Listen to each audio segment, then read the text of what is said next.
Beci, que te traigo chisme. Eso es lo que debía decirle la vecina de Dolores Clark a Dolores Clark, la época fatídica en la que se enteró que su marido era un asesino. Bienvenidos y bienvenidas a esta habitación de crímenes y mindfulness, y os voy a hablar de un tío. Es que de verdad, es que ya la primera vez que había visto a este criminal, a este asesino, a este pedazo de trozo seco de mierda enganchada en un zapato, ya me hervía la sangre, pero conforme vas investigando y vas buscando información y te vas enterando de más cosas, es que no tiene nada salvable. Es de esas personas que cuando he acabado de investigarlo todo, es como eres un puto mierda, un repelente, un asqueroso, un narcisista, un egocéntrico, un egoísta, un cacho mierda. ¡Un cacho mierda! Es que, de verdad, si leyeseis todo, o sea, es que os darían ganas de, como dice, a veces he visto camisetas y bolsas que dicen, hay gente que se merece una palmada en la cara con una silla, por lo mismo. Sin más dilación, os voy a hablar de nuestro amigo John Emile List. Nació el 17 de septiembre de 1925 en Bay City, Michigan, y sus padres eran de origen alemán. Germanoamericanos se les llamaría, germanoamericanos, los que eran inmigrantes desde Alemania, bueno, sí, supongo que sí. Su padre se llamaba John Frederick List, Johannes, Frederick, pero bueno, diremos John Frederick List, y su madre Alma María List, aunque de nombre de soltera era Alma María Bárbara Florence. John Emile, diremos John Jr., John Senior, John Jr., ¿no? Bueno, John, el que nos interesa a nosotros, creció durante la Gran Depresión, vivían en una casa de 2 plantas y entonces ellos vivían abajo y tenían la parte de arriba alquilada. A John, el pequeño John Jr., lo hacían dormir en el sofá, no tenía ni una habitación propia. Mira si empieza triste su vida, que también, os tengo que decir, también fue un poco mierder su infancia, pero no justifica lo que hizo. Dormía en el sofá del salón. Por la mañana él era el primero en levantarse, porque claro, como eran 2 plantas, la gente que estaba arriba, de alquilaos, pues si bajaban abajo, el niño no podía dejar entrever que él había estado durmiendo allí, que allí vivía un niño, ¿no? Tenemos un hijo, pero no vaya a ser que se note que tenemos un hijo. Es como, tenemos un piso, que no se note que hay niños y mascotas, que hay pelusa y polvo por el suelo y pelos y de todo. No, que es poco aesthetic y coquete. Le enseñaban, pues eso, a recogerlo todo para pasar inadvertido. De hecho, una vecina decía que, uy, madre mía, que nunca había visto un niño tan recogido, tan relimpio, que parecía que allí no viviese un niño. Que empezamos mal.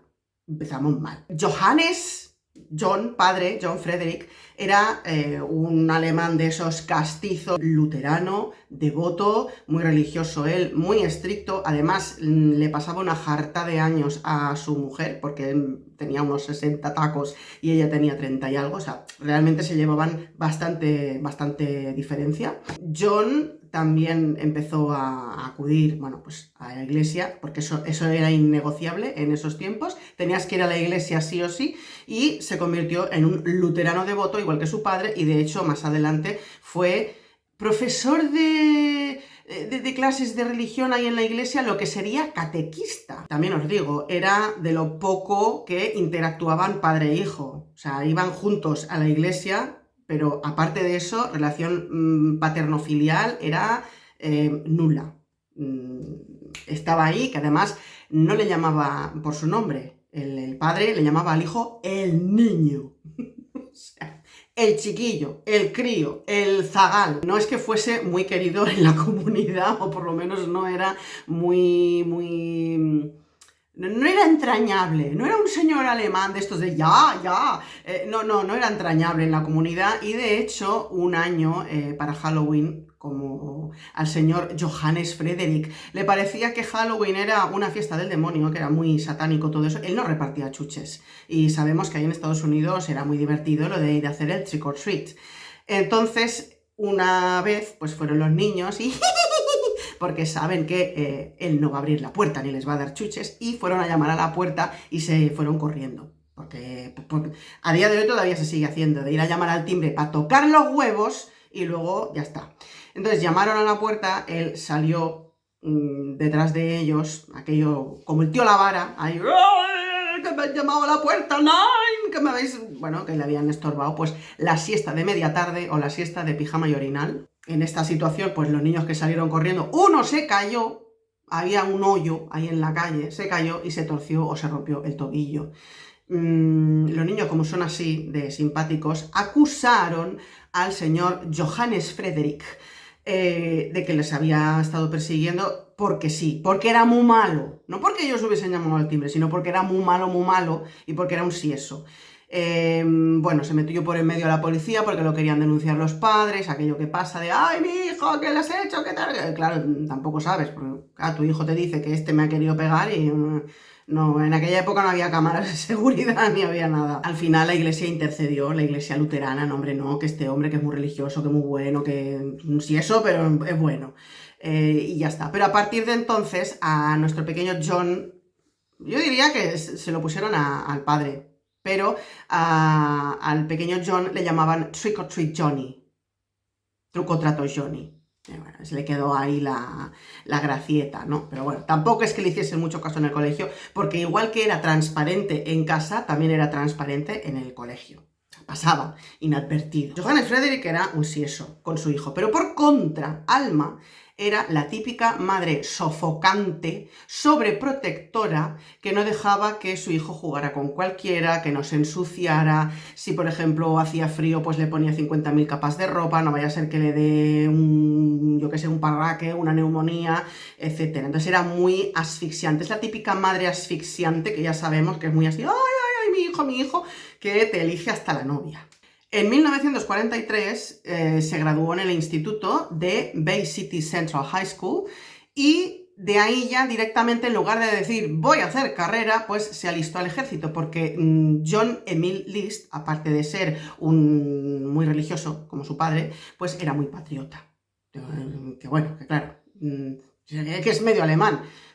Era como, pero es igual, era muy patriota, él quería luchar por Estados Unidos y se alistó al ejército. Sirvió como técnico de laboratorio durante la Segunda Guerra Mundial, pero en 1944 le dijeron, niño, vete para tu casa porque ha ocurrido algo. Resulta que es que su padre se había muerto. Hombre, que es que ya tenía una edad, coño, si ya lo tuvo con 60 años, pues joder, bastante vivió el hombre, para ser la época que era. Me llamó bastante la atención porque cuando se murió su padre y bueno, hicieron el funeral y todo, John no mostró ni una lagrimica, ni un llanto, ni un sollozo, ni un nada. Era como, me la pela este tío, también normal, porque era como un catequista 24/7, ¿no? Era como, no es mi padre, es un catequista, porque solo tengo trato con él para ir a misa, pues la verdad es que le daba bastante igual. Sí que es cierto que, aparte de llevarlo a la iglesia, también lo tenía muy educado en el sentido del deber de que un hombre tenía que mantener a su familia y de que tenía que proveer y de que era como un orgullo, ¿no? De decir, hostia, es que tu familia, si tú provees y tienes pasta y los puedes mantener, pues tú eres un padre de puta madre, si no, pues bueno. Esas son las enseñanzas tan estrictas que le dio su padre. En 1946, 2 años después de que muriera su padre, se matricularía en la universidad en Michigan, en Ann Arbor, y se licenciaría en Administración de Empresas y posteriormente se sacaría un máster en Contabilidad.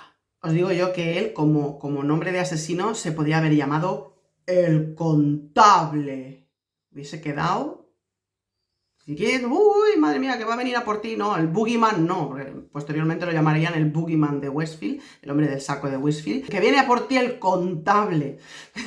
Normalmente de natural ya da miedo, cuando viene un contable ya da miedo, pero es que en este caso... En 1950 le volverían a llamar, porque estaba la cosa así ahí, hirviendo con Corea, y le volverían a llamar a que fuese al ejército, que fuese a luchar y a dar sus servicios, aunque él puso de excusa que tenía que cuidar de su pobre madre, que estaba solica, porque la madre, ya hemos dicho que estaban muy junticos los dos, la madre y el hijo.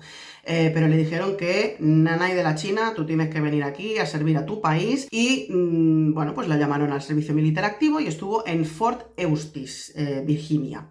Allí conocería a Helen Morris, su futura esposa. Helen Morris Taylor era viuda de un soldado de infantería que acababa de morir hacía nada, o sea, de aquello que se muere su marido en Corea y a los 2 días conoce a John List. Puta madre. En ese momento Helen tenía 26 años y ya tenía una hija de 9 años que se llamaba Brenda, fruto de su primer marido, que hacía nada que se había muerto en Corea. ¿Qué os puedo decir de Helen? Bueno, Helen tenía una hermana y por ella sabemos que Helen había vivido en una casa, bueno, pues en la que se vivían abusos físicos. Sexuales ya no se sabe, pero había abusos físicos día sí, día también. Y con 16 años, a la que vio la oportunidad, se piró de casa y fue cuando se casó con su marido, el que se murió, y por eso con 26 años ya tenía a su hija Brenda de 9. En las fotos que iré poniendo veréis que tiene un ojo pipa. Sí, tiene uno mirando para Cuenca y el otro para Burgos.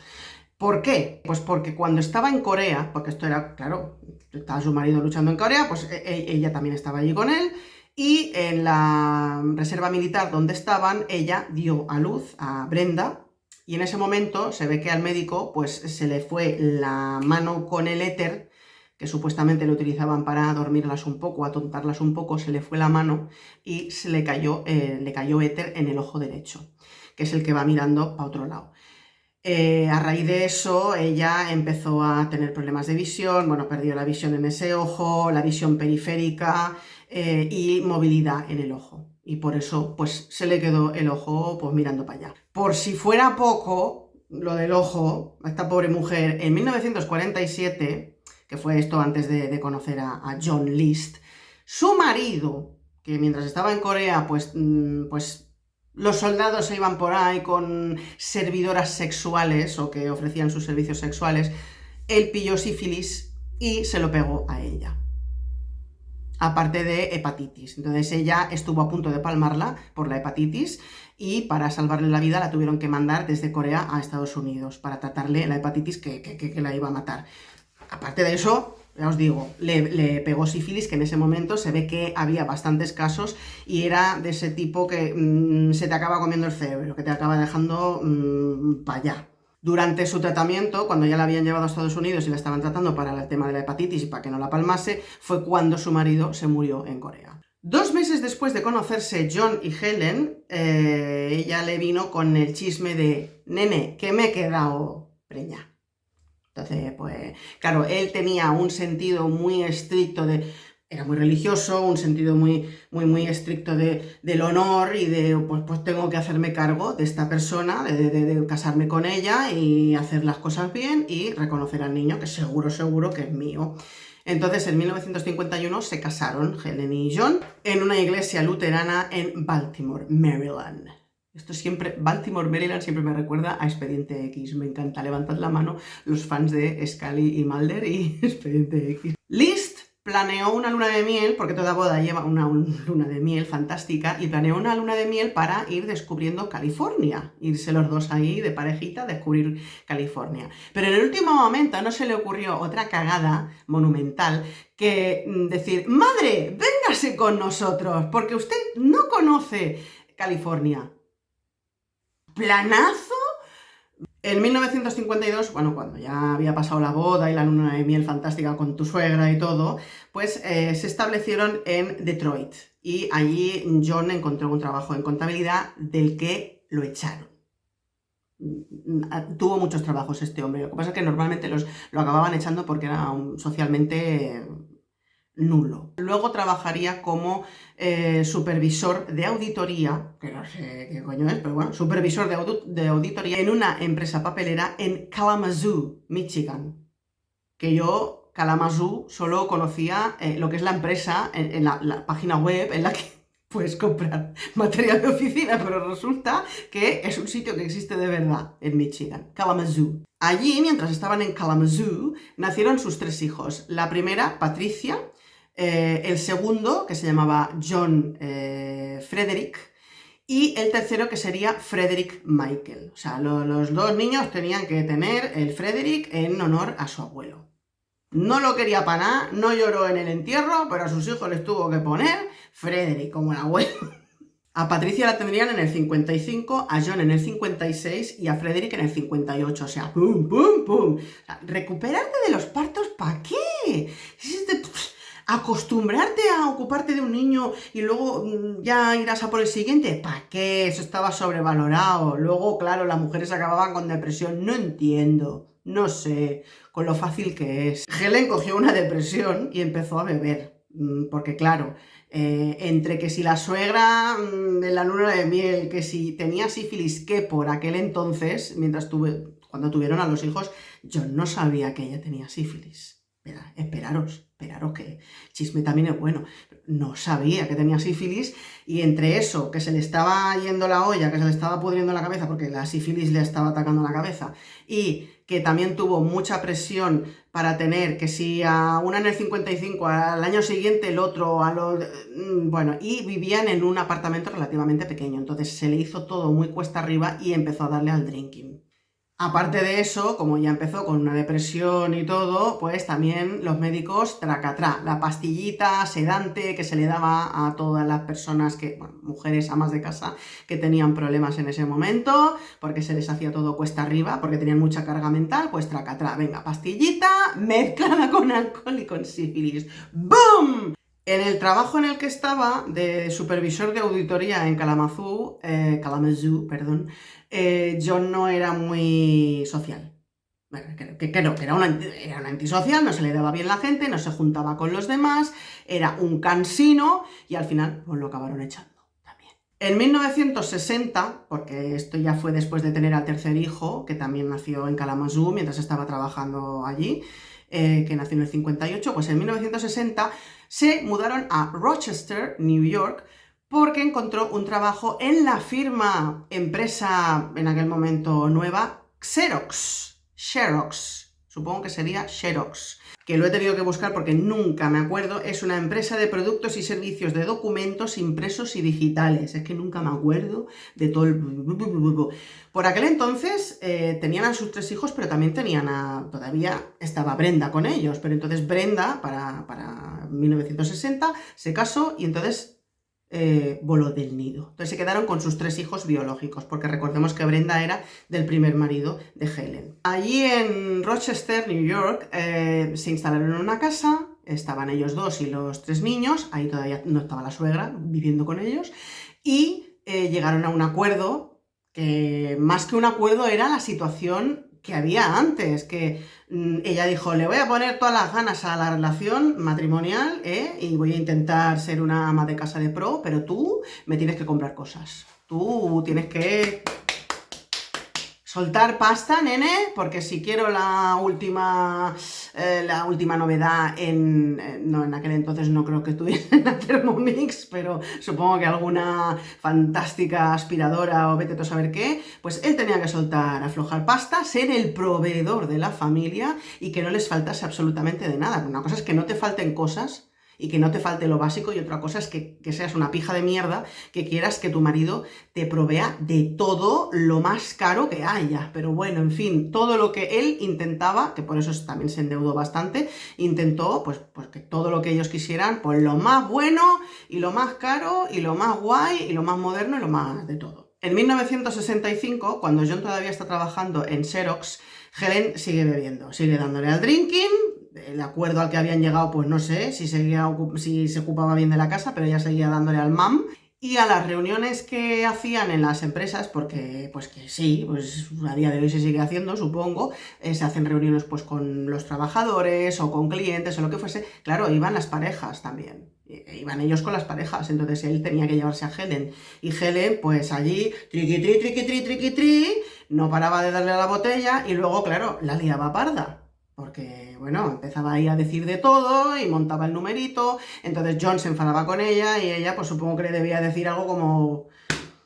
¿Y si saben cómo me pongo, para qué me traen? pues eso. Era una mala combinación. Fiestas con alcohol y Helen era una mala combinación, la verdad. Pero que tampoco me extraña que la mujer estuviese mal, porque él debía...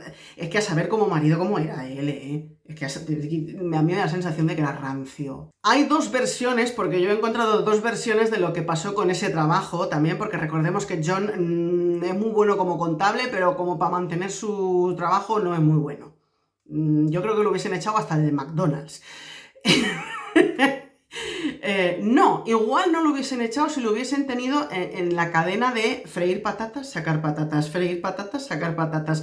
Pero si era para atender de cara al público, yo creo que lo hubiesen acabado echando de cualquier fast food directamente. Hay dos versiones de cómo perdió el trabajo, de cómo dejó de trabajar. ¿Cómo dejó de trabajar en Xerox? En una es porque ya había encontrado otro trabajo mejor, porque él tenía sus ínfulas de yo valgo para algo más, yo quiero ser presidente o vicepresidente de alguna empresa. Entonces él, cuando encontró otro trabajo mejor, pues dejó él voluntariamente Xerox. La otra opción, o sea, la otra versión es que él dijo: o me ponéis un buen puesto, me ascendéis y me pagáis más pasta, o me echáis. Y lo echaron. Yo creo que fue más la segunda opción. Por cómo era él, yo creo que era más la segunda. Resulta que entonces encontró otro trabajo porque, oye, en aquella época te echaban como si no hubiese un mañana, pero luego encontraba trabajo siempre. Joder, qué facilidad que tenían. Será porque en Estados Unidos, pues como es más grande, hay más trabajo, porque aquí no es tan fácil que de un año para el otro, venga, ahora un trabajo, ahora otro, ahora otro, ahora otro. Y además, no trabajos de pinche de cocina, no. Joder, que tenía encontraba buenos trabajos el tío. Lo que pasa es que luego se daban cuenta de que era un sieso y lo echaban, por cansino. Encontró un trabajo en Nueva Jersey, cobraba menos que en Xerox, pero tenía el puesto de trabajo que él quería, porque entonces era vicepresidente de ahí del banco y además era supervisor de contabilidad. Pero por lo menos era vicepresidente. Cobraba menos que en Xerox, pero bueno, pero yo por lo menos aquí en la chapica pone que soy vicepresidente. Mira, mamá, mira, soy vicepresidente, por fin lo he conseguido. Se volvieron a mudar, porque os recuerdo que estaban en Rochester, New York, entonces se fueron a Nueva Jersey, New Jersey, y entonces fueron a vivir, no sé por qué, supongo que porque se vino muy arriba el hombre, pues por su cargo de vicepresidente, y se fueron a una mansión victoriana llamada Breeze Knoll, que luego lo busqué y lo había construido un emigrante alemán, un diseñador o arquitecto alemán. Y era una mansión victoriana de 19 habitaciones. ¿Para qué coño quieres tantas? Porque aunque te lleves a la madre contigo a vivir, ¿para qué? ¿Para qué llevas a hacer un hotel o algo? Es que ¿para qué? En la mansión victoriana, que estaba en el 431 de Hillside Avenue en Westfield, New Jersey, aparte de las 19 habitaciones, tenía 10 chimeneas, suelos de roble, 5 baños y un salón de baile que tenía una vitrina, bueno, cubriendo todo lo que era el techo, ¿no? de la sala de baile. O sea, que dices, pero ¿cuánta gente tenía que vivir ahí? Estaba valorada en $100.000 de la época. O sea, si ya nos parece caro ahora $100.000, o sea, $100.000 de los 60, era un... ¡buah! Estaba valorada, pero la estaban vendiendo por $57.000, o sea, pues eso. Y John, como era así, que no sé ni cómo le aceptaron, porque realmente si era tan antisocial y tan antipático y tan sieso, pues no sé ni cómo lo aceptaron, pero ofreció 50.000 y aceptaron la oferta. 50.000 que no tenía, porque al tío se iba endeudando y tal, y tampoco estaba ganando el tío como para echar cohetes, ¿vale? Entonces, para pagar la entrada, porque se paga una entrada cuando compras la casa, le tuvo que pedir pempins a su madre. Y su madre dijo, vale, pero con la condición de que yo también me pueda ir a vivir con vosotros. Mala combinación, señora. Se tendría que haber quedado en su puta casa o haberse ido a vivir con su hermana. Como era tan grande la mansión, porque tenía 3 plantas, claro, 19 habitaciones y 10 chimeneas, pues tú dirás. Aunque 19 habitaciones, 10 chimeneas, pero solo 5 baños, me parece poco. Pocos baños son, la verdad. No sé, parece que ahí habría colas. Pocos baños me parecieron a mí cuando lo leí. En fin, Alma María, recordemos que es la madre de John, se quedó en la planta de arriba. La planta de arriba, de hecho, es que tenía su propia cocina y todo. O sea, que era como una mansión, pero me imagino que la primera planta era como para el servicio, ¿no? Aquello típico de que tienes al servicio arriba y tienen su cocina, no vaya a ser que coman en la nuestra y nos peguen su pobreza o su simplicidad. Así que ella se quedó en la planta de arriba y ellos pues las otras dos plantas, con la sala de baile y todo. Una de las cosas que les chocaba a los vecinos era que pasaba la cortadora de césped en el jardín, porque a él le encantaba, ¿eh? Se ponía ahí triqui-tri, triqui-tri, triqui-tri, triqui-tri, con la máquina de cortar el césped, con traje y corbata. Siempre todo lo hacía con traje y corbata. Me da mucho repelús. Y cuando los vecinos los saludaban, porque pasaban por ahí, lo normal, que ¡hola vecino! ¡Ay, qué bonito el césped! No les decía nunca nada. Nunca saludaba. Era tan sieso, porque dices, tío, un hola, un buenos días, pues no. Él estaba a lo suyo y a mí no me hables. Algún problema mental debía tener.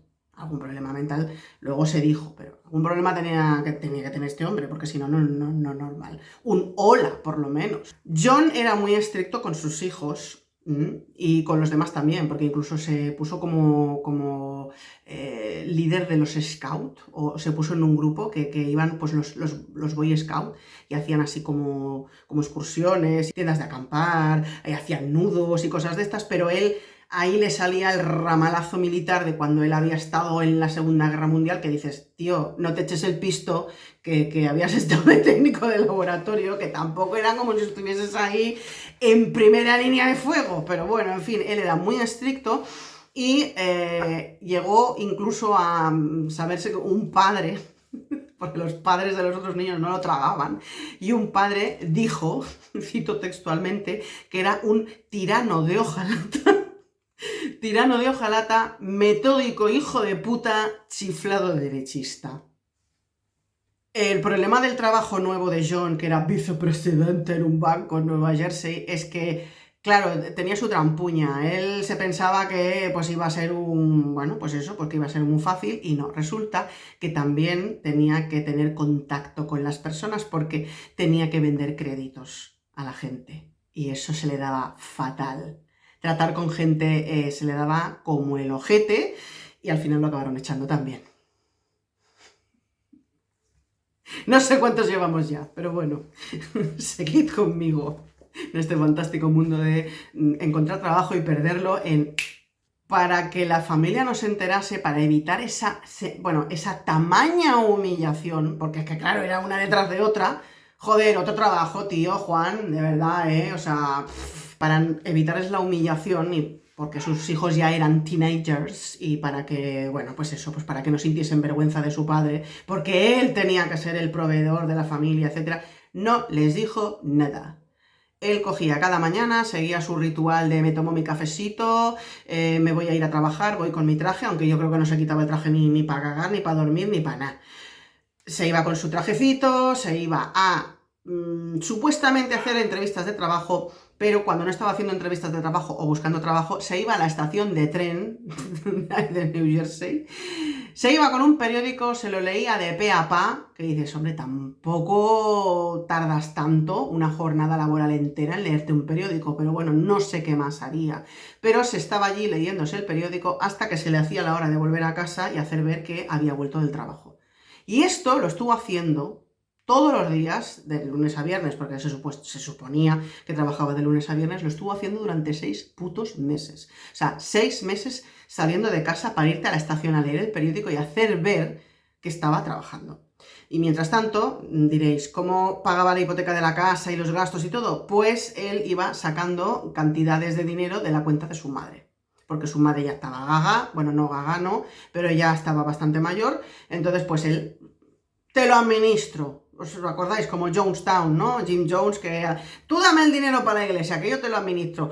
Pues igual, le administraba todo a su madre. Claro, trabajaba en un banco, pues su madre se fiaba completamente de él. Entonces, él iba sacando pequeñas cantidades de la cuenta, de Alma, y entonces pues iba más o menos corriendo con los gastos. De todas formas, él pidió, creo que hasta 2 hipotecas sobre la casa en la que estaban viviendo, para, aparte de lo que sacaba de la cuenta de su madre, para tener suficiente dinero, porque a pesar de que tenía crisis económica y no tenía trabajo, él seguía pagando todos los lujos y caprichos que tuviesen su mujer y sus hijos. Ya sepa, ya Dios ya proveerá. Se conoce que, posteriormente, dijo que es que le rezaba a Dios para que le mandase dinero, que dices...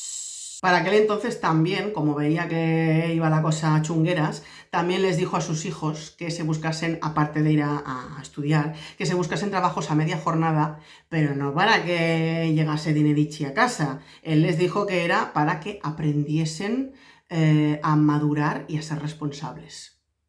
En el 67...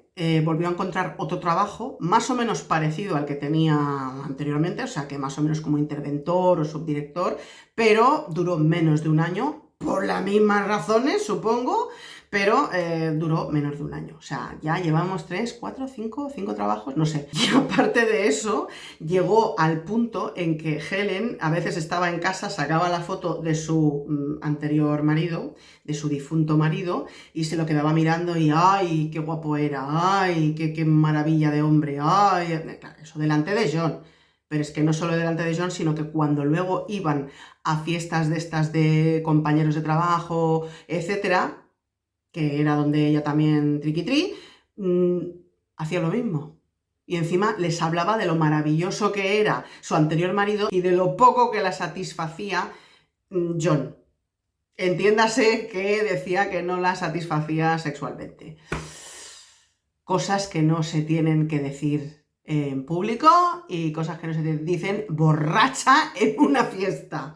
Pero entendemos que entre que estaba borracha, que tomaba sedantes y que encima la sífilis estaba haciendo mella, pues la mujer ya no sabía ni... Estaba como una maraca, o como el otro día dijo una amiga mía que me encantó la expresión, estaba maracaibo. Me encanta la expresión. Estaba Maracaibo. Aparte de los problemas que tenía con su mujer y los problemas financieros, ahora se venía otra también muy gorda. Y es que Patricia, Patty o Pat, pero creo que le llamaban Patty, empezó a interesarse por el teatro.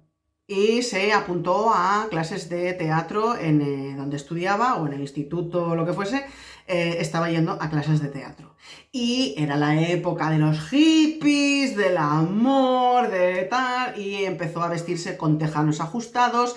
John le decía que parecía una prostituta o que era una prostituta por ir con tejanos ajustados, y bueno, básicamente que por hacer teatro, que era algo pecaminoso, iba a acabar en el infierno.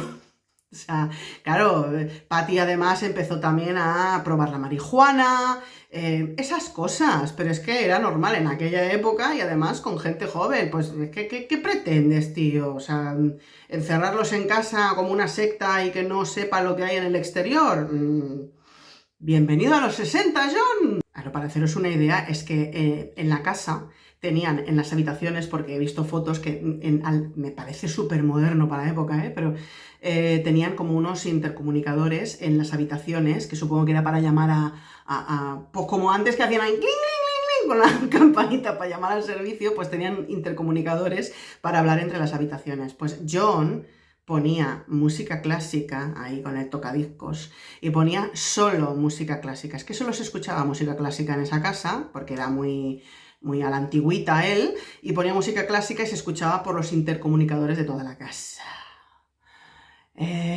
Llegó un momento en que John empezó a tener ya bastante claro que su familia se iba a la mierda, que iban a arder todos en el infierno, y que tenía que hacer algo para evitarlo, y que no tenía solución tal y como estaba en ese momento. Entonces, en la oficina que tenía en su casa, tenía un calendario y ahí marcó, que eso también jugó en contra luego, posteriormente, contra él, marcó una fecha en el calendario, que era para hacer lo que os contaré a continuación. Cierto es también que he leído, porque esto pasó otro día de noviembre, pero es verdad que leí que él en un principio quería hacer lo que hizo el 1 de noviembre, que es mi cumpleaños. Todos santos. No sé qué coño pasa el 1 de noviembre, pero la gente se vuelve gaga. Y quería hacerlo porque creía que su familia llegaría más fácilmente al cielo si lo hacía el 1 de noviembre. No entiendo. John List se autoconvenció de que como su hija ya estaba cogiendo malos derroteros, porque ya dejarlos ajustados, fumar marihuana, dejarse el pelo más largo, hacer teatro, y además se estaba interesando por la Wicca, y eso brujería, eso no se lleva muy bien, pues se autoconvenció de que ella se iba a condenar al infierno y que eventualmente también haría que toda su familia fuese detrás, y que por una los demás se irían también detrás con ella al infierno. Y tenía que hacer algo al respecto, tenía que hacer algo. Esto es muy creepy. El 5 de noviembre de 1971 estaban cenando. Después de cenar, pues él leyó algún pasaje de la Biblia y tal. Qué coñazo, que es para que se te corte la digestión, pero supongo que era lo habitual en esa casa. Y entonces John les dijo a sus hijos que tenían que estar preparados porque quizá muriesen muy pronto. A cualquiera que le digan eso, es que te quedas con el culo torcido. Papá, ¿qué dices? ¿Qué dices? Y seguidamente les preguntó que qué preferían, si ser enterrados o ser cremados. Que tu padre te diga eso en la cena es como, what the fuck, ¿qué te pasa? ¿Has empezado tú también a beber, papá?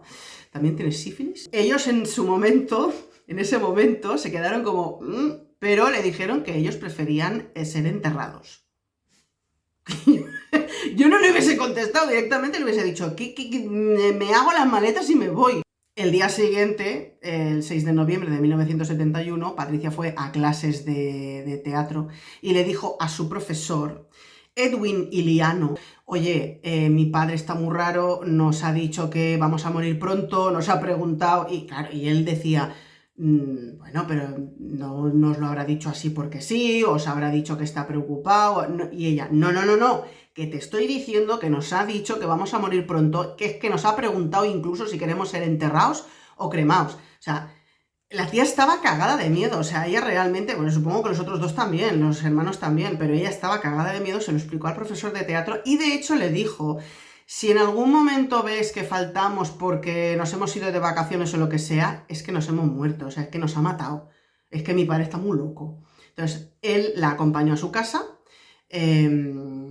para que se quedase tranquila, entró dentro, conoció a los hermanos, conoció a la madre, a la abuela y tal, y cuando se fue vio que John List estaba en una ventana, porque John no salió a saludarlo, porque claro, era profesor de teatro, es el demonio encarnado, y lo vio que estaba así como ahí, con una cortinilla en una ventana mirando, y bueno, y se escondió. O sea, un tío muy raro. O sea, él ya vio que estaban todos como muy tensos, que había mucha tensión en la casa y que el padre era... Y llegamos al fatídico día, que era el 9 de noviembre de 1971, que fue cuando John puso en marcha su plan.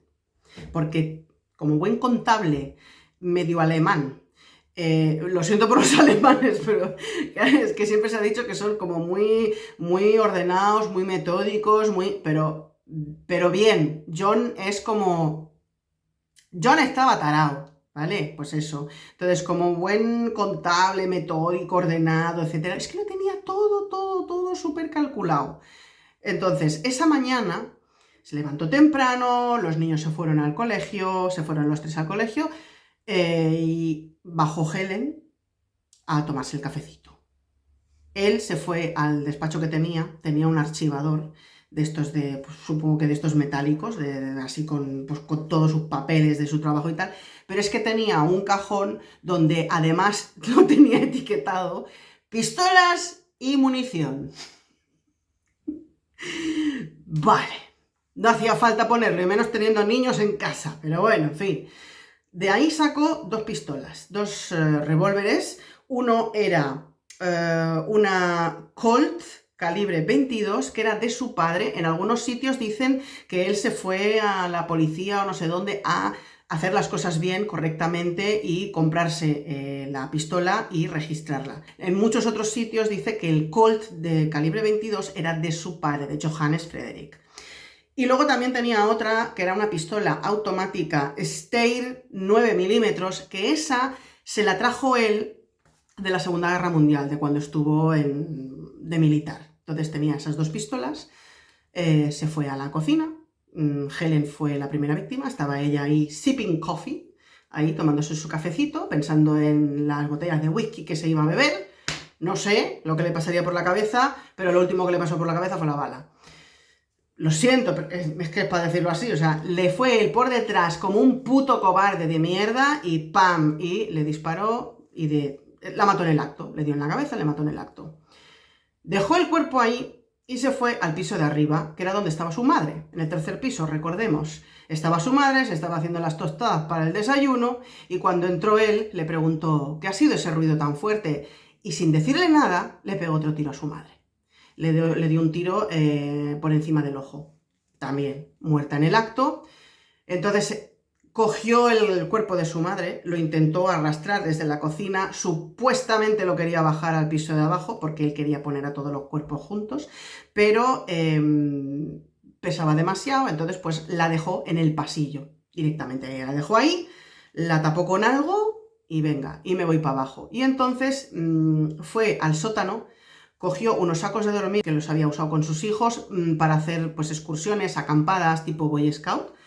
Los abrió en la sala de baile, los puso así abiertitos, entonces arrastró a Helen, a su mujer, hasta la sala de baile, la puso ahí, encima de uno de los sacos de dormir, la tapó con una toalla y entonces pues se dedicó a limpiar la sangre como pudo, porque luego se encontrarían restos de sangre y bueno, limpiar tampoco era lo suyo. Después de hacer todo esto, subió a la segunda planta, que era donde dormían y tal, que estaba su dormitorio, vomitó y se cambió de ropa. Y se puso otro traje. Porque ya cuando se había levantado se había puesto un traje. Pues ahora otro traje. Porque todo lo tenía que hacer con traje y corbata. Se puso a escribir cartas, escribió cartas al colegio para decir que los niños iban a faltar a clase porque iban a estar de viaje en Carolina del Norte. En Carolina del Norte estaba la madre de Helen, o sea, la suegra de John, y estaba enferma. Entonces, claro, él dijo que iban a estar en Carolina del Norte visitándola porque estaba enferma. Días antes, ella, la madre de Helen, había cancelado su viaje porque ella iba a ir a Brisnall, a la mansión, a estar con ellos unos días, a visitarlos, pero lo había tenido que cancelar por su estado de salud. Posteriormente, John List dijo que si la madre de Helen hubiese ido, hubiese sido la sexta víctima. O sea, esa mujer se salvó por un pelín. Después de escribir las cartas, el tío metódico hijo de puta, como dijo aquel padre, salió a rastrillar las hojas del jardín con su trajecito y corbata, con los cadáveres allí, la madre arriba, la mujer abajo, y se puso a rastrillar las hojas. Y luego le entró hambre y se hizo un sándwich. ¡Claro que sí, guapi! ¿Para qué? Total, ya has vomitado después de lo que has hecho, pues ahora tienes hueco, ¿no? Entonces, claro, él se pensaba que, uy, mira qué bien, lo tengo todo atado y bien atado y van a ir llegando uno por uno o van a llegar a casa, aunque bueno, si hubiesen llegado los tres a la vez, lo hubiese tenido más chungo, ¿eh? Pero lo tenía todo bien atado y se pensaba, pues lo voy a ir eliminando uno por uno. Pero entonces Patty lo llamó porque Patty, después de estudiar, iba a un trabajo. Tanto ella como John, el mediano, tenían un trabajo, trabajaban en el mismo sitio para pues ese trabajo a media jornada que él les había sugerido que hiciesen para ser más maduros y responsables. Llamó y dijo que no se encontraba bien antes de entrar en el trabajo, o sea, ya desde el instituto.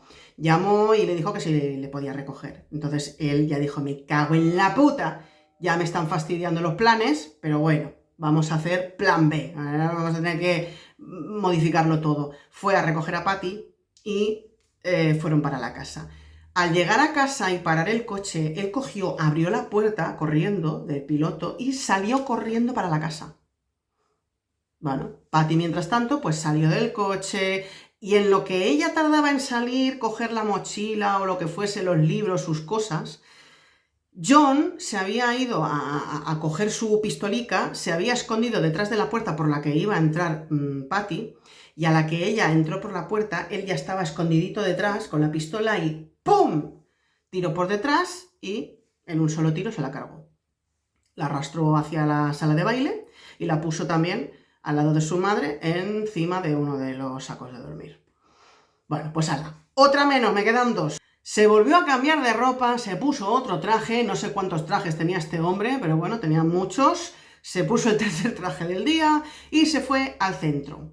Y entonces fue a los bancos a hacer gestiones, básicamente a sacar la poca pasta que quedaba y lo que tenía ahorrado, los ahorros que tenía su madre en el banco. Fue a correos a mandar las cartas también que había escrito para el colegio para decir que los niños iban a faltar porque iban a estar en Carolina del Norte visitando a la otra abuela. Frederick, perdón, que antes os he dicho que era John, el mediano, no, Frederick, el pequeño, era el que estaba también trabajando a media jornada en el mismo sitio donde trabajaba Patty. Entonces Frederick, cuando llegó al trabajo, vio que su hermana no estaba. Una de las versiones es que él llamó y dijo que llamó a casa y habló con su padre y, oye, ¿qué le ha pasado a Patty?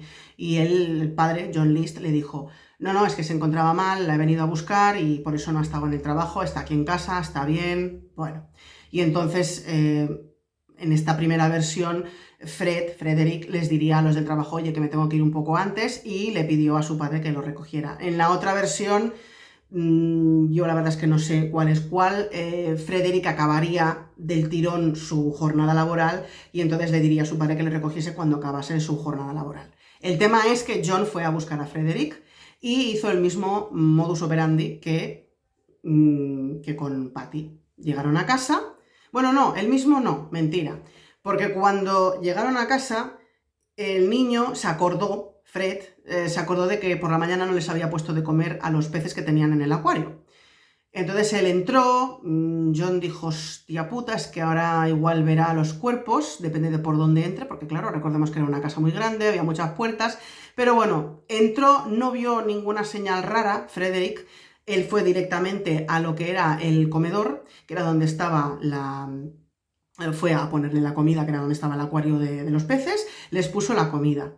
Y cuando volvió del comedor a la cocina, después de ponerle la comida, entró a la cocina y John ya estaba escondido y lo estaba esperando para pegarle el tiro. Y le pegó un tiro también, pum, y se acabó. O sea, fue a todos, pum, pum, pum, pum. Que por lo menos se supone que no sufrieron, pero bueno, en fin.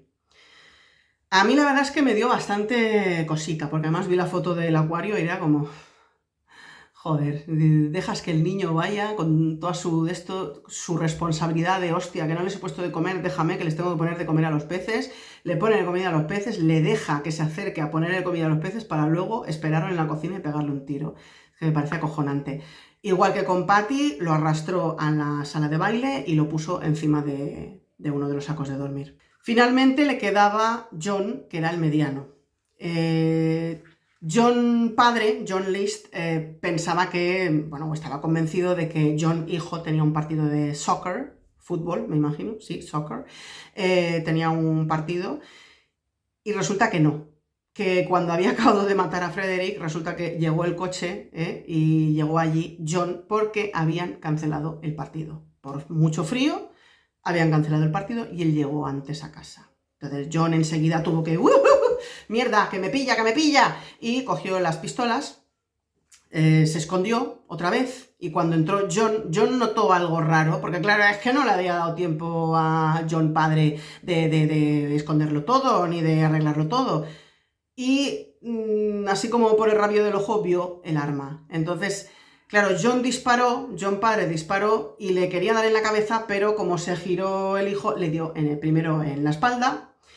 El segundo tiro lo derribó al suelo y entonces allí, como él seguía, intentó escaparse y iba gateando como podía por el suelo para poder escaparse, John List acabó de descargarle lo que le quedaba de balas en las dos pistolas en su hijo. O sea, al final le pegó un total de 10 tiros. Y lo llevó también a la sala de baile a ponerlo encima de los saquitos de dormir y ahí ya tenía todo su collage, menos la madre que estaba arriba. Tenía todo ahí, expuesto. Rezó una oración por ellos después de taparles la cara. Llamó también al párroco de su comunidad, de donde iba, de la iglesia, para decir que no iban a ir a misa al domingo siguiente, pues por eso, pues porque se iban a Carolina del Norte. Escribió una carta para su suegra, o sea, para la madre de Helen. Escribió también una carta para la hermana de Alma, de su madre, o sea, su tía, perdón. Una carta para su tía, la hermana de Alma. Y luego escribió una también para su jefe, diciéndole que le había dejado los seguros que había podido vender, que estaban en tal carpeta, que no sé qué, dices. Tío, estás enfermo. O sea, acabas de matar a tu mujer, a tu madre, a tus 3 hijos y aún escribes una carta al jefe para decirle que está todo súper ordenado, que le has dejado los papeles del trabajo y todo bien colocadito. Pedazo de imbécil. La última carta, que es la más interesante, fue para el párroco. Al párroco lo llamó para decirle que no iban a ir a misa, pero le escribió una carta de 5 páginas. 5 páginas para justificar lo que había hecho. Y bueno, diciéndole que sí, que te he dejado un marrón de la hostia. O sea, básicamente era como, te he dejado un marrón de la hostia, colega, pero yo he tenido que hacerlo porque si no, uy. De hecho, le enumeró, os lo voy a leer, es que no tiene desperdicio. En la carta al párroco le enumeró los 4 puntos por los que había hecho lo que había hecho. Y decía, punto número 1, no ganaba lo suficiente para mantenernos. Todo lo que intenté pareció desmoronarse. Es cierto que podríamos haber quebrado y tal vez haber recibido asistencia social, beneficencia, caridad, etc. Entonces, eso para él era súper humillante. Y como había intentado ser el proveedor de la familia y había fallado estrepitosamente, pues eso era una de las razones. Punto número 2, lo que me lleva al siguiente punto, saber el tipo de lugar en el que uno tendría que vivir, además del entorno para los niños, más el efecto que tendría en ellos saber que recibirían asistencia social, era más de lo que pensé que podían y debían soportar. Sé que estaban dispuestos a recortar, pero esto implicaba mucho más que eso. John, ¿cómo se puede ser tan egocéntrico de saber lo que tus hijos iban a preferir? Creo que les podrías haber preguntado, porque igual hubiesen preferido recibir beneficencia o trabajar como unos gilipollas y ganarse sus 4 duros independizándose de ti, puto inútil, pero hubiesen preferido eso antes que morirse, ¿no? Digo, no, pero claro, como tú lo sabes todo porque es contable, que no sabes ni llevar las cuentas de tu casa, pues dijiste... Sé que no podrían estar recibiendo beneficencia y, uy, no, madre mía, qué humillante para ti, pedazo de cacho de cabrón. Qué humillante para ti. Todo lo hiciste en nombre de, no, es que no quiero que hoy que lo pasen mal. No, tú lo que pasa es que tú en tu orgullo macho, pues no querías pasarlo mal. O sea, no te excuses, tío. Es que lo tenía delante y me daba de hostias, me cago en la puta. ¡Oh! Odioso, tío, odioso. Punto número 3. Como Pat estaba tan decidida a dedicarse a la actuación, también tenía miedo de lo que eso podría afectarle para que siguiera siendo cristiana. Claro, como todo el mundo sabe, cuando te dedicas al teatro dejas de ser cristiana, porque claro, el teatro te dice, no, aquí en el convenio de los actores dice que no puedes seguir ninguna religión. Claro. Estoy seguro de que no habría ayudado. Porque él estaba seguro de todo. No sabía mantener un puto trabajo, pero estaba seguro de que lo sabía todo. Punto número 4. Además, como Helen no iba a la iglesia, sabía que esto perjudicaría eventualmente la asistencia de los niños. O sea, primero, no lo sabes, y segundo, hombre, Helen igual no iba a la iglesia porque estaba mal del coco, porque estaba borracha, que igual se hubiese bebido el vino de la Eucaristía. Entonces, no puedes... Pues igual era mejor entender que Helen estaba enferma y que no podía ir a misa, pero no, en tu cabeza cuadrada de contable no entraba esa opción. Entonces, esos fueron los 4 puntos que le dejó escrito al pastor. Y además le dijo, después de que todo terminó, dije algunas oraciones por todos ellos del libro de himnos. Eso era lo mínimo que podía hacer. Lo mínimo que podrías haber hecho era meterte la pistola por el ojete y la otra, la Colt 22, calibre 22, por el culo y la otra por la boca y haberte matado tú. ¡Coño! Lo menos que podría haber hecho. ¡Pedazo de imbécil! Para los arreglos finales, 2 puntos, Helen y los niños acordaron que preferían ser incinerados. Eres un puto mentiroso de mierda, porque esa noche que los pillaste con el culo torcido te dijeron que preferían ser enterrados. Pero bueno, por favor, asegúrese de que los costos se mantengan bajos. O sea,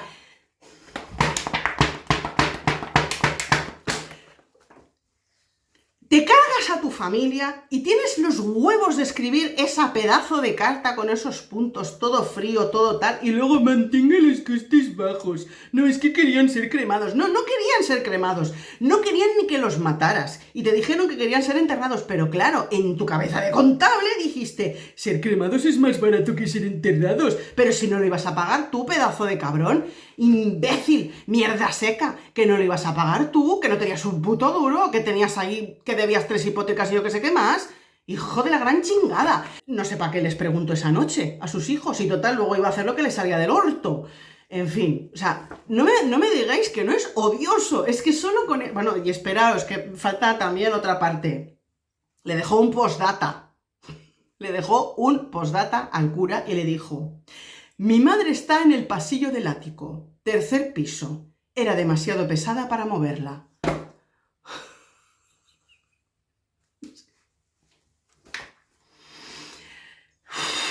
Mira, de verdad, me da igual que luego dijesen que si sufría un trastorno obsesivo compulsivo, que si era... Me da igual que me digáis que si es neurodivergente, que si es no sé qué, que... Nada, no. Ese tío sabía perfectamente lo que estaba haciendo. Era un sociópata, psicópata de mierda. Era un egoísta, un egocéntrico y un narcisista. Y ya está. Y sí, maniático porque cortaba y rastrillaba el jardín con traje. Vale, lo que tú quieras. Y que tuvo una infancia de mierda. Bueno, pero hay gente que ha tenido peores infancias que él y no han hecho lo que ha hecho él. O sea, no me jodas. No es excusable. Me da igual que me vengáis con... Es que tenía... Yo qué sé. Porque como ahora todo se etiqueta, pues eso. En fin. Cenó, después de esto, cenó el huevón, lavó los platos, lo dejó todo limpio y se fue a dormir. Se fue a dormir con su madre muerta en el pasillo de arriba y los otros 4 abajo. Bueno, todo normal, dentro de la normalidad de un contable, claro que sí. Al irse de la casa, porque al día siguiente, pues nada, se levantó, se puso su traje, corbata, te hubieses ahogado con la puta corbata, te hubieses ahorcado con la corbata, puso el termostato bajo de la casa para que la casa estuviese fresquita, pero no mucho para no gastar el gasoil que quedaba, porque claro, en aquella época pues no... Pues eso, no había aire acondicionado. Entonces dejó el termostato bajito para que estuviese fresquita la casa. Aparte de eso, tuvo los huevos de cortar y quemar, porque en algunos sitios dicen quemar, pero cortar su cara de todas las fotos que había en la casa. De todas, para que no pudiesen identificarlo. Y su pasaporte se lo llevó para hacer creer a la policía que había cogido algún avión para salir del país. Entonces dijo, pues me lo llevo y así pensarán que me he ido lejos. Dejó una emisora de música clásica puesta por todos los intercomunicadores de la casa y dejó las luces de la casa encendidas. Entonces así por la noche parecía como que había gente en casa porque se escuchaba la música y aparte estaban las luces encendidas. Y se fue. En algunos sitios también he leído, entonces, cómo se descubrieron los cadáveres, y es que Edwin Iliano, que era el profesor de teatro de Patricia, el 5 de noviembre fue a la casa y como le extrañaba, que no... sospechaba algo, porque él no se quedó bien después del último día que vio a Patricia ahí en su casa. Entonces se acercó, se ve que se coló por una puerta, por una ventana de la casa y se encontró los cadáveres. Y entró en pánico porque dijo, me cago en la puta, me van a acusar a mí. Se fue de la casa, se fue... y no dijo nada. Pero ya no podía esperarse más, no podía aguantárselo más y el 7 de diciembre, junto con otra profesora, Bárbara Sheridan, se fueron los dos a la mansión. Entonces, claro, dijeron, bueno, pues vamos a llamar a la puerta y hacer todo el ruido que podamos para que los vecinos llamen a la policía y digan, oye, ¿qué está pasando aquí? Lo que pasa es que los vecinos ya estaban con la mosca detrás de la oreja porque durante todos los días que habían ido pasando, es que pasó un mes. Es que pasó un mes desde que los mató hasta que los encontraron. Los vecinos habían visto, pues sí, que había luz por la noche y que estaba la música puesta, pero no veían movimiento, no veían ni que entrase gente ni que saliese gente y de hecho tampoco vieron que pasase el rastrillo o que cortase la hierba John, que normalmente lo hacía, recordemos, en traje y corbata. John fue muy listo porque además canceló el lechero. Antes de irse canceló el lechero para que no le llevasen las botellas de leche y también la suscripción al periódico. Entonces, claro, cuando te llevaban el periódico a casa, para que no se le acumulase y la gente sospechase antes de tiempo, canceló también el periódico pues, porque iban a estar fuera. Claro, si te estás un mes que ves que no hay leche en la puerta acumulada, ni tampoco los periódicos, y que encima está la música y la luz encendida por la noche, pues claro, la gente piensa que hay gente en la casa, pero no veían. Y, o sea, no veían movimiento. Y entonces cuando vieron que poco a poco había algunas luces, algunas bombillas que iban fundiéndose, dijeron, hostia, qué raro, qué raro. Entonces eso, sumado a que estos dos profesores fueron allí a la casa a llamar por la puerta, porque Edwin y Liano ya sabía que había cadáveres dentro, pues fue la policía. Y la policía entró a la casa. Encontraron los cadáveres, que ya estaban obviamente en estado de descomposición. De hecho, Barbara Sheridan les dijo a los policías que faltaba la madre y que la madre vivía, ella les informó de que la madre vivía en la tercera planta. Cuando subieron a la tercera planta se encontraron a la madre allí también, todo muñeco. Y empezaron la búsqueda. Se hizo una búsqueda a nivel nacional, porque claro, el tío, decían, ¿qué ha sido este? Y claro, 5 muertes, pues tú dirás. Empezaron a buscarlo y encontraron su coche, un Chevrolet Impala, aparcado, bien aparcado, con su ticket y todo, bien aparcado en el aeropuerto JF Kennedy. Pero a pesar de que se había llevado el pasaporte y que el coche estaba allí, no encontraron pruebas de que hubiese embarcado en ningún avión. Mientras ellos buscaban a John List y hacían toda esta búsqueda que no les llevó a nada, porque no lo encontraron. John había sido muy listo porque se había llevado el pasaporte, había dejado el coche aparcado en el aeropuerto, pero él se había estado trasladando a través de camiones y tren y había ido desde Nueva Jersey a Michigan y luego a Colorado. Pim pam pum, pero él no iba a dejar Estados Unidos. Entonces, él lo que quería era que la policía creyese eso. Se instaló en Denver. Allí trabajaría de pinche de cocina, nada que ver con el trabajo de contabilidad, pero tenía que estar así, pasar desapercibido, entonces empezó trabajando como pinche de cocina, pero al cabo de poco lo echaron porque era muy lento. Era un puto inútil. Es que ni como contable ni como pinche de cocina. Si os lo he dicho, es que hubiese trabajado en un McDonald's y lo hubiesen echado también.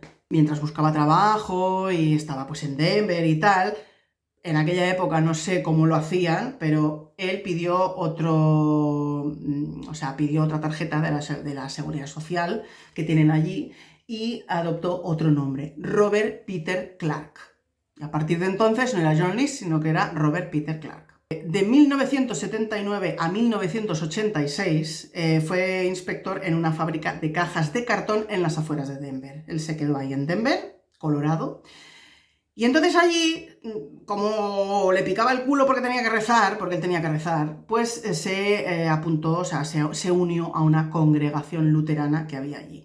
Y en una noche de solteritos luteranos conoció a su siguiente esposa, Dolores Miller. En el 85 se casaría con Dolores, o sea, al cabo de poco de conocerse, pues se casaría con Dolores Miller y pasaría a ser Dolores Clark. En 1988 se mudan a una casa en el barrio de Vanderbilt, en Midlothian, Virginia. Ya pasamos de Denver, Colorado, a Virginia. Y allí, como Bob Clark, retomaría su trabajo como contable. A ver si en otro sitio tiene más suerte como contable, porque donde había trabajado antes, pues como que no. En 1989, que ya había llovido desde el 71, en un programa que se llamaba America's Most Wanted, los más buscados de América, recordaron el caso de John List, de los asesinatos de los List, ¿vale? Había un forense que se llamaba Frank Bender, que como no tenían foto actual de John List y solo encontraron alguna foto, pues supongo que de cuando era militar o en la universidad, eran las únicas que tenía, pero claro, el tipo había envejecido, entonces ellos tenían que saber cómo era. Frank Bender era un puto crack, pero un crack con esto de la reconstrucción facial, porque es de estas personas que cuando te encuentras una calavera, un cráneo y no sabes de quién es, pues por ciertas facciones que tiene, por ciertos puntos, pues puede ir haciendo una reconstrucción y luego hacen la foto, la reparten para que a ver si alguien identifica a esa cabeza, ¿no? Entonces él, fijándose en las fotos de los familiares de John List, teniendo en cuenta que era de origen germánico, etc., hizo como una especie de envejecimiento, un busto del posible John List actual. Pero es que la clavó hasta con las gafas, porque claro, también tienen en cuenta cómo es esa persona, cómo era, cómo había sido, cómo lo recordaban los vecinos, los compañeros de trabajo, etc. Y entonces era como una especie de estudio psicológico, fisonómico brutal. Entonces el tío la clavó porque hizo una cabeza que es que era clavado a John List, que en ese momento ya se estaba haciendo llamar Bob Clark. Lo pasaron por el programa y aparte de eso se hicieron fotos, porque claro, se recordó el caso, se hicieron fotos, se repartió se pusieron en periódicos, había artículos hablando del tema. Y resulta que una vecina de los Clark, que se llamaba Wanda Flannery, que es la que os he dicho al principio, que le dijo: ¡Vecina! ¡Veci, ven, que te voy a contar una cosa! Pues se ve que una vecina de Dolores y de Bob Clark, Wanda Flannery, vio el programa, también vio la foto de lo que es el periódico, del busto, que lo pusieron en el periódico, y dijo: ¡acabáramos! Pero si ese es el siso de mi vecino. Si es que tiene que ser, se lo voy a decir a la Beci. Y total que fue, y se lo dijo a Dolores, y le dijo: nena, mira la foto, es que es tu marido. Y en un primer momento Dolores dijo: no puede ser, porque además es que Bob es incapaz de hacer esto, es que no podría, bla, bla, bla. Wanda igualmente llamó a la policía y dijo: este es mi vecino, es que estoy segurica. La policía fue a casa de Dolores y de Bob, y a la que entraron en casa y vieron fotos de ellos dos y fotos de él en la actualidad, dijeron: sí, ¿no? Sí, es que es él, ¿no? Sí, vale. Y entonces le dijeron a Dolores: es él, tía, o sea, despierta. Y entonces, bueno, sabían dónde trabajaba, averiguaron dónde trabajaba, fueron al trabajo y lo arrestaron en el trabajo. Bien por la policía, bien por Frank Bender y por ese increíble busto que básicamente fue la clave de descubrir quién coño era Bob Clark. John List siguió diciendo que él era Robert Peter Clark, que él no tenía nada que ver con John List, pero claro, tenían sus huellas del registro militar de cuando él estuvo en el ejército. Entonces, cuando ya compararon las huellas, ya no pudo negarlo. Eso era una prueba, vamos, sin ninguna duda, era John List y ahí ya no tuvo nada que rascar. Tuvo que admitir que era John List. Y entonces viene el juicio. Claro, en el juicio, según un testigo en el juicio, porque claro, hubo varios testigos, claro, hay algunas cosas que yo no sé si las explicó él o las explicó algún testigo que era conocido y que sabía toda la historia, ¿no? Pero se dice, según un testigo en el juicio, Helen, cuando se conocieron con John List, claro, esto lo querían decir como para justificar, que dices, es injustificable, por mucho que esto lo hiciese Helen, es injustificable que luego la mates a ella, a la madre, a los niños y todo. Entonces, Helen se ve que cuando le vino con el cuento de que me quedo preñada, 2 meses después de conocerse, se ve que era mentira. Lo utilizó como excusa para meter presión para que se casaran. Y además de eso, porque claro, después, cuando ya se habían casado, resulta que ella sí que es cierto que, pues mira, pues me he equivocado, me pensaba que estaba embarazada y no estaba embarazada. Pero como ya estaban casados, claro, John, que era pues muy devoto de la iglesia y que quería hacer las cosas correctas, dijo: hombre, pues ahora no me voy a separar de esta mujer. Además, a él le molaba Helen. Helen estuvo presionando a John para casarse en Maryland. ¿Por qué? Porque en Maryland allí no se requería la prueba premarital de sífilis antes de casarse, porque se ve que en el resto de los estados, o en la mayoría de los estados, antes de casarse, como la sífilis estaba, era un hervidero y había mucha gente con sífilis, antes de casarse se requería una especie de prueba premarital de, vale, no lo tienes. Y claro, en Maryland no se pedía. Qué casualidad que Helen insistió en casarse en Maryland. Porque ella ya sabía que tenía sífilis antes de casarse con John List. Ella lo mantuvo en secreto hasta 1969, después de tener al tercer hijo. O sea, ella lo fue negando, tenía problemas de salud, venga a ir a los médicos, pero claro, en el 69 ya le hicieron una prueba definitiva los médicos que no se podía negar, y ahí se vio que tenía sífilis. Entonces ahí fue cuando John se enteró de que Helen tenía sífilis, después de años casados y de tener 3 hijos con ella. Para entonces, claro, cuando ya se enteró él de que ella tenía sífilis, la enfermedad estaba tan avanzada que, mezclada con los sedantes y con el alcohol y todo, la había convertido en, cito textualmente, una reclusa paranoica y desaliñada, que humillaba públicamente y a menudo a List.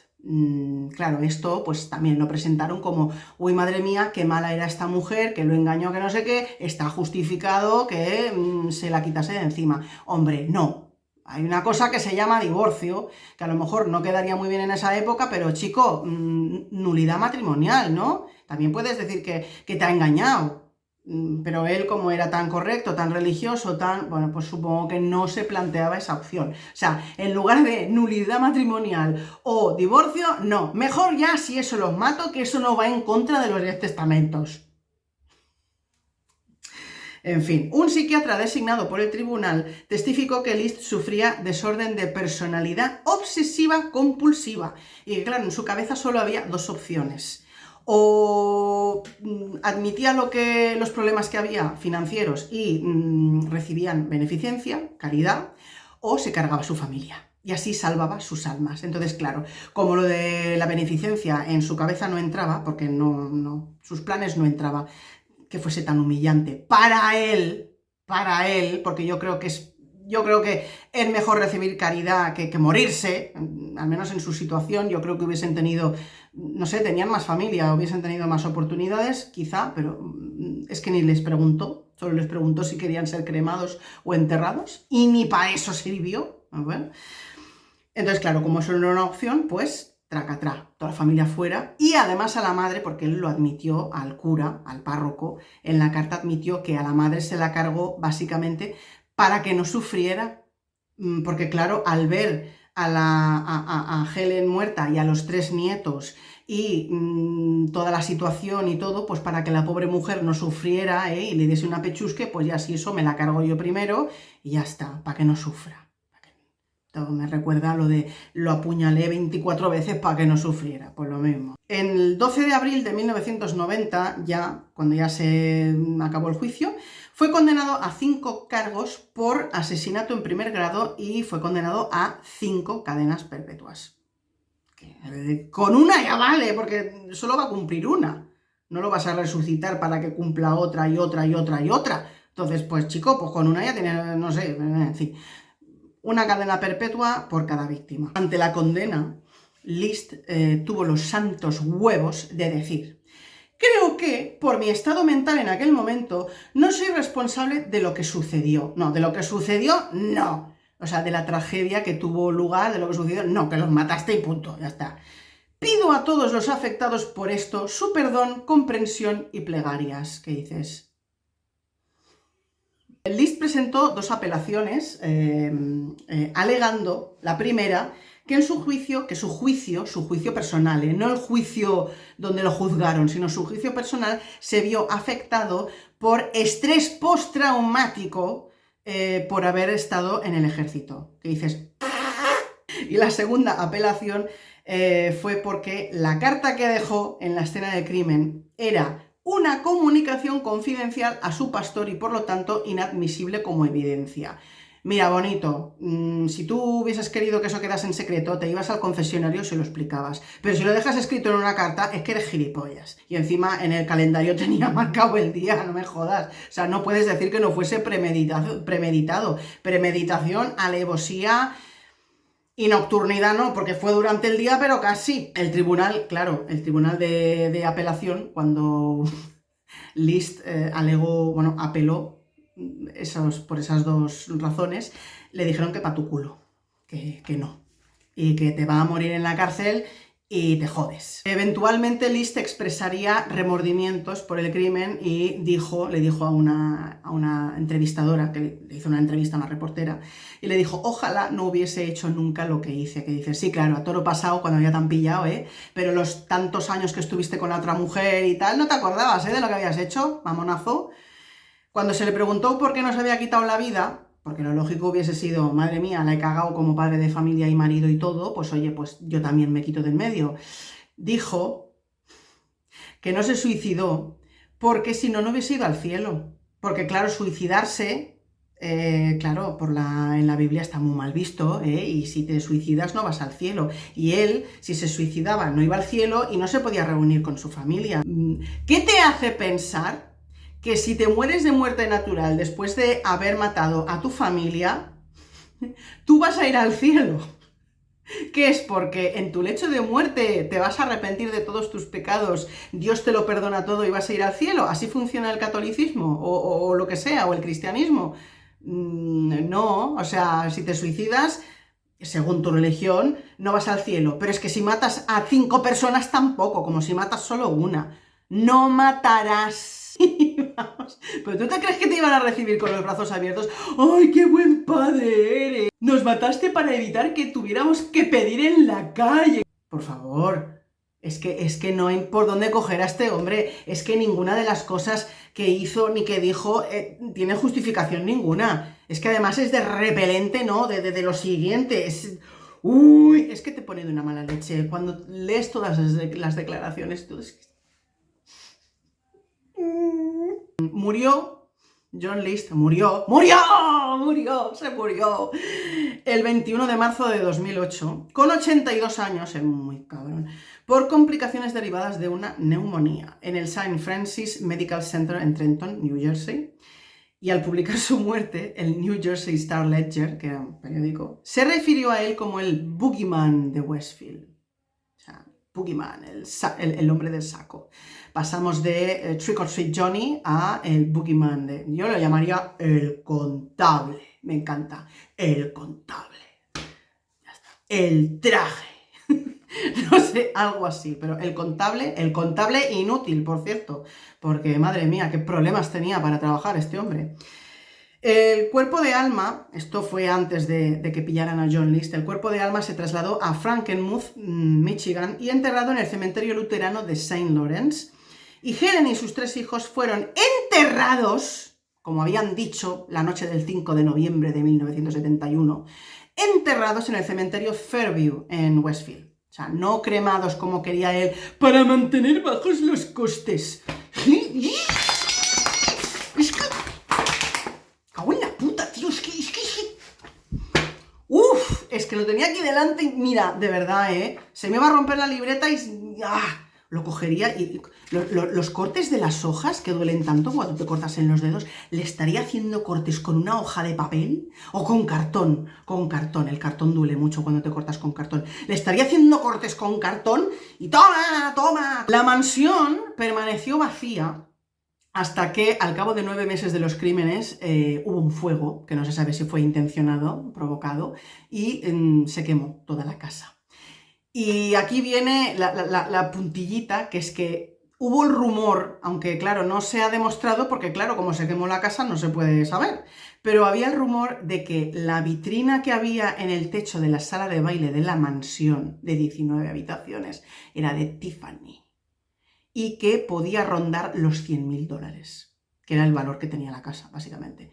Entonces, eso no lo sabremos nunca, pero básicamente con eso podría haberse recuperado económicamente y no se tenía que haber cargado a toda su familia, que no sé si en algún momento se lo dijeron antes de que se muriese, pero era como para decirle, ¿sabes qué? Igual, la vitrina esa, si la hubieses hecho tasar o algo, hubieses recuperado pasta y no hubieses tenido que hacer todo lo que hiciste.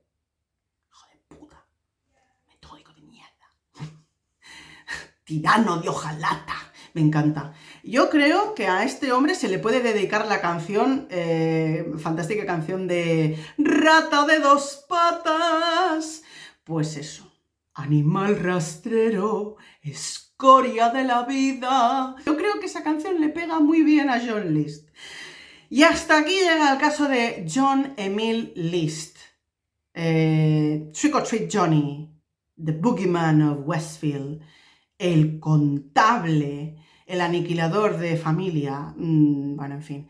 Este caso, la verdad es que creo que inspiró otro que ya igual el otro día os lo cuento, porque ese también me dejó también con el culo torcido, que es la familia Dupont de Ligonnès en Nantes, en Francia. Ese también fue la hostia. Ese fue la hostia. Entonces, todo va de lo mismo. De hecho, los dos casos van de lo mismo, de problemas financieros y de orgullo macho. Me parece dantesco, o sea, Pero es que este hombre era tan obsesivo-compulsivo, tan metódico, tan calculador, tan repelente, tan hijo de mamá, tan de todo, que es que de verdad yo creo que merecía explicarse en un vídeo. Que hay más, hay más de John List, quiero decir que si buscáis más información tenéis más información, pero quiero decir que a mí me hervía la sangre cuando iba encontrando información cada vez que... Y cuando ya leí la carta que le dejó al párroco fue como... ¡Pedazo de...! Espero que os haya gustado. Lo siento si he estado muy tensa, pero es que este hombre me sacaba de mis casillas. No puedo con la gente así. No puedo. En fin. Y bueno, dejadme vuestros comentarios, qué es lo que os ha chocado más de este caso, si os interesaría que hablase del de Dupont de Ligonnès, aunque ya estoy preparando el siguiente, que también es, bueno, pues otro asesinato, aunque creo que el siguiente que voy a poner es uno que no se sabe quién fue. A día de hoy. Han pasado muchos años, pero no se sabe quién fue. Se puede sospechar, pero no se sabe. Bueno, espero que os haya gustado y que veáis este vídeo y que comentéis y que nos veamos en el próximo.